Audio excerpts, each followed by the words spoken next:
All right, Paul, the Dan Friedkin takeover at Everton is expected to be done before that January transfer window. Do you think he may move on from Sean Dyche and allow a new manager to kind of come in and spend in January? Obviously, Sean Dyche, just 9 points so far for Everton, a crushing loss to then bottom of the table Southampton. Maybe Friedkin wants to bring in his own manager?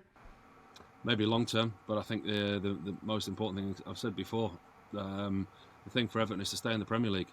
It's of vital importance that they go into that new stadium next season while being a Premier League team. The last thing that they need is to be relegated this season with a takeover, financially getting the club stable for first time in a long time, to then the unthinkable be relegated. Listen, I don't think they will. I don't think they're in any danger of that, because I think there's a lot worse teams than them in the Premier League, and with Sean Dyche at the helm, they're always going to get results, and he's a manager who knows how to stay in the Premier League.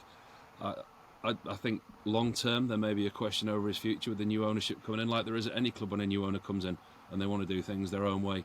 But actually, short term, he's the man that you need to ensure Premier League football for next season for Everton. Listen, when the new owner comes in at any club, they're always going to want to put their own stamp on it and their own ideas on it, and that's when things may change. But I think short term, it'd be short-sighted to be looking elsewhere than Sean Dyche. And Pete, would you expect Dan Friedkin to maybe not give Sean Dyche, a transfer kitty to spend on players if he's planning on moving on from him in the next year? You don't want, one manager spending a bunch of money on some players who maybe won't fit into the next manager's plans. Yeah, I'm sure that will come into his thinking if he is thinking of replacing Sean Dyche as manager. Like Paul says, I think you've got to be careful what you wish for. I think we know Sean is coming to the end of his contract.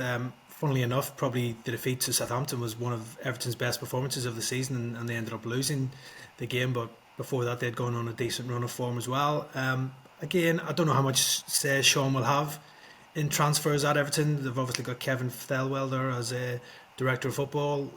He will be the main man for transfers, and I'm sure he will be working with Dan Friedkin on any potential transfer targets as well. But I think with the new owners coming in, January window, I don't expect it to be too busy for Everton, especially with PSR and FFP still hanging over the club. So probably more the summertime, especially if they secure their Premier League status, that maybe we'll see Friedkin put his hand in his pocket, and we might see a bit more money spent at Everton ahead of moving into the new stadium next season as well. So yeah, I don't think there'll be a massive influx of money in the January transfer window for Everton and Sean Dyche.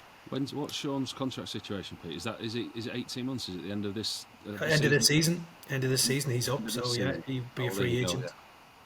So yeah, decisions to be made on both sides really, for Sean and for Everton.